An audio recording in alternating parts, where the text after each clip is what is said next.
Welcome everyone. Let's make coconut pasta today.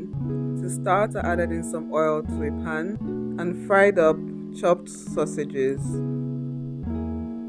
Once our sausages were fried, I took them out of the pan and went in with our aromatics. I had some onions, minced ginger, and minced garlic. I sauteed these until they were translucent and fragrant, and then I took them out of the pan and set them aside for later use. With our aromatics out of the pan, I went in with my flour. This is a combination of all-purpose flour and some oat flour.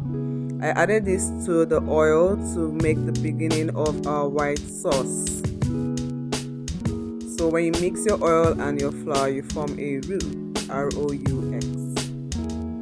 I mixed all of these together until the oil was completely absorbed by the flour.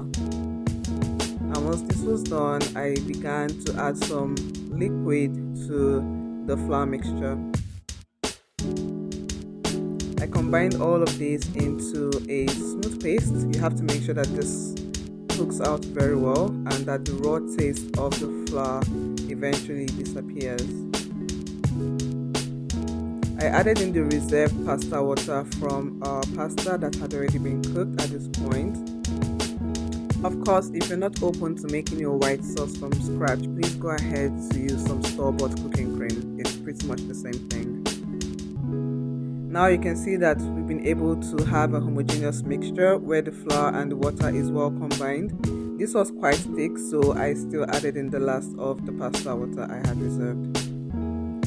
At this point, I added in some coconut powder because we are making coconut pasta.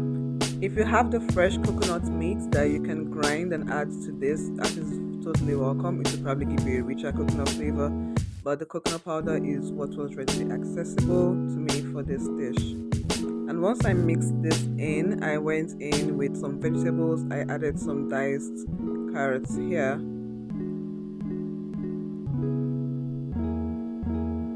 And then I began to season our white sauce. I went in with some bouillon cubes, some curry, thyme, homemade spices, crushed pepper flakes, and some salt. Once seasoned, I mixed all of our spices to combine.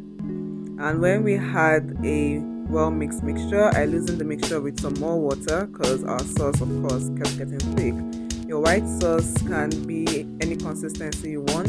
It can be quite light and also it can be as thick as you want it. I added in some curry leaves here that I had chopped and I mixed all of this to combine. Now remember our sausage and our aromatics, I added them at this point and combined all of this as well before going in with our pasta.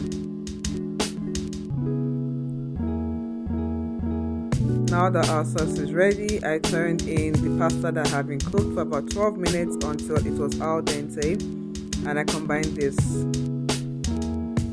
This took some time, but of course a good meal is always worth the wait.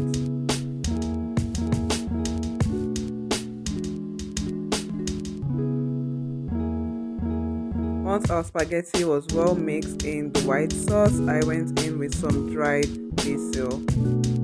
I added the basil, of course, just to amp up the flavor because herbs, they're great. They're good for you. Don't sleep on them. And at this point, really, our coconut pasta was ready to be served.